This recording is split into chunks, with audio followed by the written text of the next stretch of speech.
అందరికీ నమస్కారం. Welcome to our channel.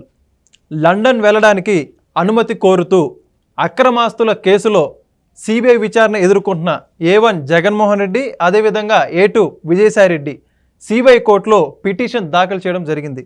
అయితే వీళ్ళు లండన్ ఎందుకని వెళ్తున్నారు, దీని గురించి విశ్లేషణ ఇవ్వడానికి మనతో ఉన్నారు సీనియర్ జర్నలిస్ట్ కనకదుర్గ గారు. మేడం నమస్కారం అండి. నమస్తే అండి. మేడం, మనం చూస్తూ ఉన్నాం జగన్మోహన్ రెడ్డి గారు A1గా గుర్తింపు పొందారు, A2గా విజయసాయిరెడ్డి గారు.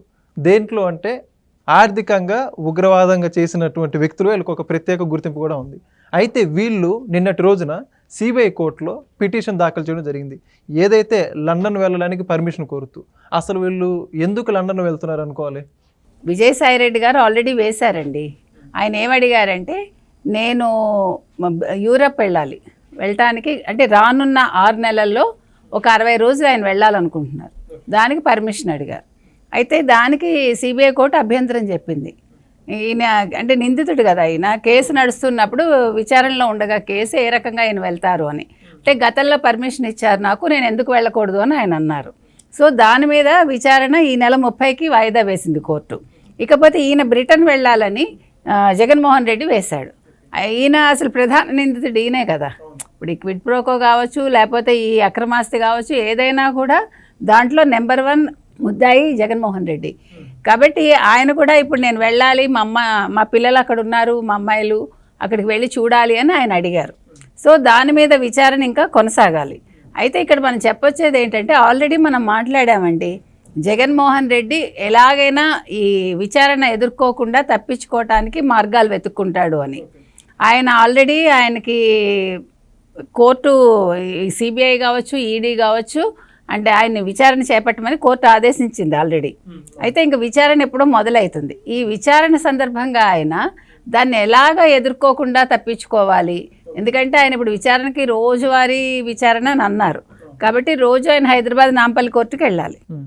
సో వెళ్ళాలి అంటే ఆయన ఒకవేళ ఇది తొందరగా త్వరితగతిని తేల్చేశారు అనుకోండి ఈ కేసులు, ఎందుకంటే సుప్రీంకోర్టు ఆల్రెడీ ఆదేశాలు ఉన్నాయి కదా, ఏ కేసులైనా త్వరితగతిని ముగించండి మీరు అని. అందులో భాగంగా పోనీ 6 నెలలు కాకపోతే ఏడాదిలో ఈ కేసులు తేలిపోయాయి అనుకోండి.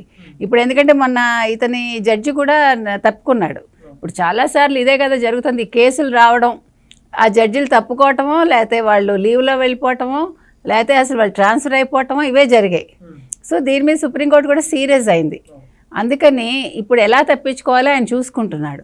అందులో భాగంగా లండన్ వెళ్తున్నాడు. అయితే ఇప్పుడు గతానికి ఇప్పటికీ తేడా ఏంటంటే, గతంలో ఆయన ముఖ్యమంత్రి హోదాలో డిప్లొమాటిక్ పాస్పోర్ట్లో వెళ్ళాడు ఆయన. సో ఇప్పుడు ఆయన ముఖ్యమంత్రి కాదు కాబట్టి దాన్ని ఆల్రెడీ అప్పచెప్పేసి సాధారణ పాస్పోర్ట్ తీసుకున్నారు, నెంబర్ 1. నెంబర్ 2, ఆయన లండన్ ఒకవేళ పర్మిషన్ వస్తే ఏ రకంగా వెళ్తారు అంటే, ఇంతకుముందు ఆయన లండన్ వెళ్ళినప్పుడు స్పెషల్ ఫ్లైట్ వెళ్ళింది, ఇంకొకటి ఎక్స్ట్రాగా వెళ్ళింది. సో ఆ స్పెషల్ ఫ్లైట్లో ఏం వెళ్ళాయి అనేది ఈ రోజు వరకు ఎవరు మాట్లాడలేదు. అంటే ఆయన డబ్బు పట్టుకెళ్ళాడా, కంటైనర్లు ఏమైనా వెళ్ళాయా మనకేమీ తెలియదు. సో ఈసారి ఎలా వెళ్తాడు, సాధారణ ప్రయాణికుల్లా వెళ్తాడా, ఈసారి బిజినెస్ క్లాస్లో వెళ్తాడా అంటే, మొన్న కూడా మనం చూసాం ఒక సాధారణ ప్రయాణికుల్లాగా ఆయన వెళ్ళాడు. మరి బెంగళూరు వెళ్ళినట్టున్నారు తాడేపల్లి నుంచి, అంటే మనకు ఐడియా లేదు అది ఎక్కడనేది తెలియలేదు, ఫోటో మాత్రం బయటకు వచ్చింది. కాబట్టి అంటే ఈయన ఏమైనా చేస్తాడు. ఇప్పుడు ఒకవేళ లండన్ వెళ్ళిపోతే మళ్ళీ వెనక్కి వస్తాడా రాడా, అది కూడా పెద్ద క్వశ్చన్ మార్క్. ఎందుకంటే ఇప్పుడు లండన్ వెళ్ళిపోతే ఆల్రెడీ ఒక ఐలాండ్ కొన్నాడని మనం విన్నాం. గతంలో డబ్బంతా కంటైనర్లో వెళ్ళిపోయి ఉంటే, స్పెషల్ ఫ్లైట్లో వెళ్ళిపోయి ఉంటే, అది ఆల్రెడీ ఉంది కాబట్టి హ్యాపీగా ఆయన అక్కడ ఐలాండ్లో తన జీవితాన్ని కొనసాగిస్తాడా? ఎందుకంటే ఇప్పుడు విజయమాల్యా వెనక్కి రాలేదు, నీరవ్ మోదీ వెనక్కి రాలేదు, ఈయన కూడా రాడు. కేసులు నడుస్తూ ఉంటాయి, he will enjoy his life. ఇప్పుడు ఆయనకి ఇంకొకటి తత్వం బోధపడి ఉంటుంది, మనం వచ్చే ఎన్నికల్లో రాము అని కూడా తెలిసి ఉండొచ్చు. ఇప్పుడు అందరి మీద కేసులు ఉన్నాయి, ఇప్పుడు అన్ని శాఖల్లోనూ అవినీతి అనేది బయటకు వస్తుంది. ఒక ఎగ్ పఫ్ఫులకే మనకి 3,62,00,000 చిల్లర అయిందంటే, దానికి నిన్న సజ్జల ఆన్సర్ ఇవ్వకుండా తప్పించుకుని పారిపోయాడు. ఎందుకు చెప్తున్నామంటే, ఇప్పుడు ముట్టుకుంటే అవినీతి ఫైల్స్, లేకపోతే ఫైల్స్ దగ్ధం, ఇవే జరుగుతున్నాయి. కాబట్టి ఇప్పుడు ఆయన వచ్చి ధైర్యంగా శాసనసభలో సమాధానం ఇవ్వలేడు. ఆల్రెడీ ప్రతిపక్ష హోదా అడిగాడు, అది అలాగే ఉంది ఆ కేసు. ప్రతిపక్ష హోదా ఎలాగా రాదు, ప్రతిపక్ష హోదా లేకుండా ఆయన శాసనసభకి రాడు. శాసనసభకు వచ్చిన ఆయనకు ఆన్సర్ ఇచ్చేంత దమ్ము లేదు, శ్వేతపత్రాల మీద డిస్కస్ చేయలేడు, సొంతంగా ఒక వాక్యం మాట్లాడలేడు. కాబట్టి ఇవన్నీ తప్పించుకోవటానికి ఆయనకి ఏకైక మార్గం లండన్ వెళ్ళటం ఒక్కటే. కాబట్టి ఇది మనం ఆల్రెడీ యాంటిసిపేట్ చేసాం. ఈయన తప్పకుండా లండన్ వెళ్ళిపోతాడు అని.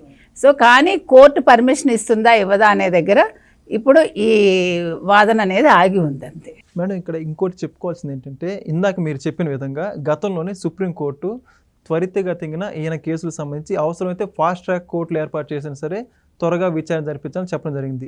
ఇటువంటి సమయంలో గడిచిన 5 సంవత్సరాలు ముఖ్యమంత్రి హోదాలో ఉన్న నేను విచారణకి హాజరు కాలని చెప్పడం జరిగింది. ఇప్పుడు అధికారం కోల్పోయా కూడా ఇలా విచారణ తప్పించుకోవడం ఎంతవరకు సమంజసం అంటారు? మీరు ఇలాంటి సమంజసాలు ఇవన్నీ జగన్ దగ్గర ఉండవండి. ఆయనదంతా ఆయన ప్రత్యేకం కదా, జగన్ అంటేనే స్పెషల్. ఆయన నేను జగన్ అని అంటాడు కదా, అందుకని జగన్కి ఇవన్నీ వర్తించవు అని ఆయన అనుకుంటాడు. నేనంతా కూడా వీటన్నింటికి అతీతం, నేను ఒక స్పెషల్ వ్యక్తిని లేదు ఒక దేవుడిని అనుకుంటాడు ఆయన.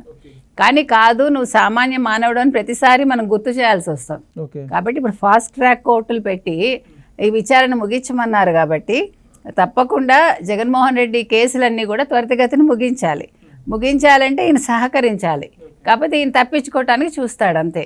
కాబట్టి ఇప్పుడు ఏది జరిగినా కూడా ఇప్పుడు అసలు ఆయనకి మరి పర్మిషన్ వస్తుందా రాదా అనేది మనం వేచి చూడాలి. ధన్యవాదాలు మేడం. చూశారు కదండి, మరొక వీడియోతో మరోసారి మీ ముందుకు వస్తాం. ధన్యవాదాలు.